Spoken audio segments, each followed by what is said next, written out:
வாழ்க வளமுடன். சுவாமிஜி, பாமரன் என்றால் என்ன?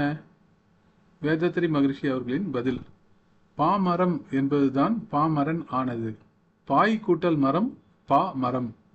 காற்றடித்த திசையில் இலக்கின்றி செல்லும் தன்மையுள்ளது பாய்மரம். அதுபோன்று குறிக்கோள் இல்லாமல் மனம் போன போக்கில் செயல்படுபவனே பாமரன் ஆவான். அறிவின் வழியில் செல்லாதவன் அறிவற்றவன் என்று பொருள். வாழ்க வளமுடன். அதாவது மகரிஷி ஒரு நல்ல விளக்கம் கொடுத்துருக்காங்க. பாய்மரம் அப்படின்றது தான் மருவி பாமரன் அப்படின்னு ஆயிருக்கு.